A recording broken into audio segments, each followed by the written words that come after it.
You are not a project to be fixed. We live in a very stereotypical world where self improvement is instead marketed as a product.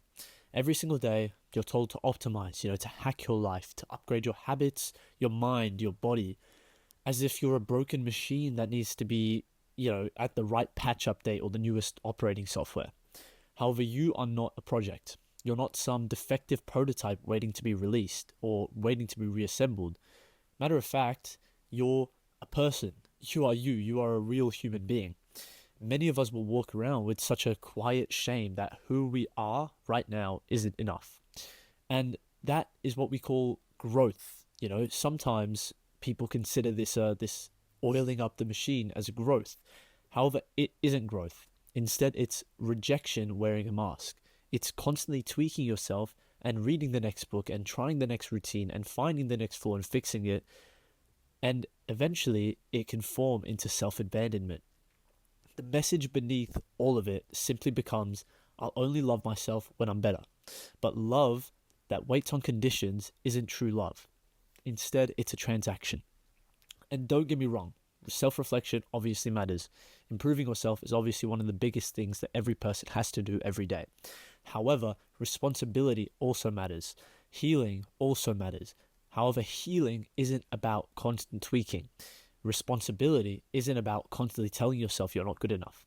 Instead, it's about integration. And integration doesn't just say that part of me was wrong. Instead, it says that part of me deserves to be understood. There's a big difference between growing with yourself and growing against yourself. The real truth, and obviously I shouldn't be saying this since I am one of these self-help guys who'd like to sell you these videos, tell you these ideas, but the actual truth, because I'm here to actually try and help you, is that self-help culture often sells the illusion of control. If you can fix yourself enough, you'll avoid rejection, you'll avoid failure, you'll avoid heartbreak, you'll avoid uncertainty, but you will never. No level of optimization will stop life from being what it is. Raw, unpredictable, and sometimes, matter of fact, very often, painful. You can meditate every single day. You can eat perfectly. You can wake up at 5 a.m. You can ice bath every morning, and life will still humble you no matter who you are. That is not failure.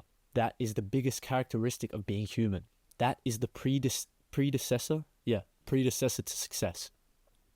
The philosopher Alan Watts, which I mentioned in a previous video, he said that you are not under no obligation to be the same person you were 5 minutes ago.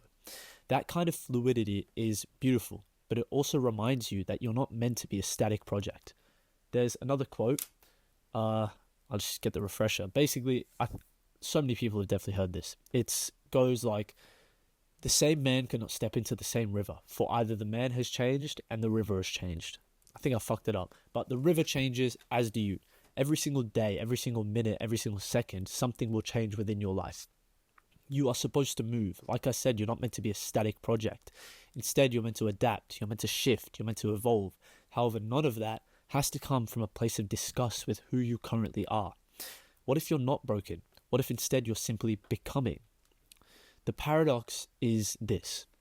The more you try to fix yourself every single day, the more you'll reinforce the idea that something is inherently wrong with you.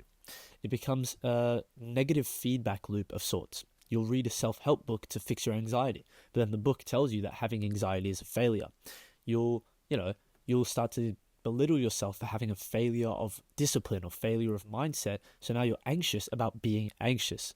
You try to be more productive, but now you're ashamed when you rest. So rest becomes guilt, and guilt becomes your new baseline. At some point, you have to ask yourself, who am I really doing this for? Am I doing this for them? Am I doing this for them? Or am I doing this for myself? At some point, you have to understand the idea that the most dangerous part of constant self-optimization is that it can strip away your actual authenticity. When you're always aiming to be better, emphasis on the quotes when it comes to better, you stop asking yourself if you even like who you're actually becoming. You start to chase that perfect version of yourself that only really exists in your mind, or worse, in someone else's mind, someone else's expectations and boundaries. Sometimes the most radical thing you can do is to sit still. The most, sane thing that you can do is to sit not in laziness, not in apathy, but instead in simple, quiet acceptance. It is to say, this is who I am right now. This is the mess that I live in. This is the beauty of the existence that I currently have. And this is the contradiction. And I do not need to fix it all today. I do not need to fix it all by this week or this month or even by this year. All I need to do is simply be with it and understand the path that it's taking me on. And that doesn't mean you have to stop evolving, because who would I be if I were to be telling you to never work a day in your life? Instead, I'm telling you to evolve without shame. Evolve without belittling the person you see yesterday. Instead, obviously, you should try to become better than the man in the mirror. Try to become better than the version of you yesterday. Try to make tomorrow a better day for you. However, that doesn't mean that yesterday was a failure.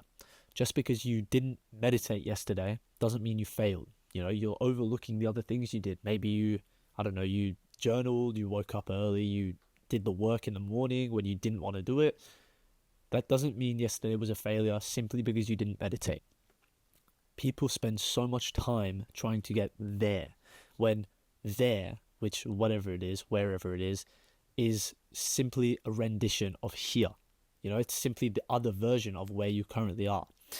Life only will happen in the here, in that moment that you currently exist in the breath that you currently take when you're not trying to impress anyone, the kind of person you are when you're listening to my advice, in the silence once your mind finally stops calculating, in the moment that you catch your own reflection and instead of flinching and instead of saying, "Who is that?"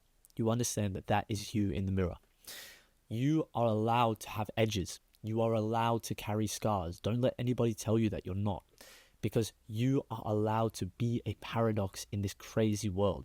Healing and hurting go hand in hand when failure and success do the same. Progressing, pausing, all these things, they sound the opposite of each other. They're the paradoxical versions of each other. However, without one another, you can never appreciate the other one. Without failure, you can never understand the fruits of your labor of success. Without stress, you can never understand the liberation of relaxation. Sorry, I was thinking of the word there. You shouldn't be a self-improvement project with an end goal. Instead, understand that you are a person. You're a human being. And people do not grow linearly. We're not math equations with just a straight line of success. Instead, I messed up, sorry. Instead, understand that we are stories unfolding instead of math equations, expanding. So if you're very, very tired and you're burnt out simply because you keep trying to fix yourself, maybe don't. Maybe stop trying to fix yourself for once. Sit with yourself. Understand your struggles. Understand why you feel empty in this part of your life and why this part of your life feels overwhelmed. Understand why you ache. Let the ache be there without trying to dissect it every time. Let the joy exist without explaining it. And finally, allow the stillness to come without filling it. Because as I said at the start, you are not a project, and you never were. You're a person, and that is more than enough. Thank you for watching.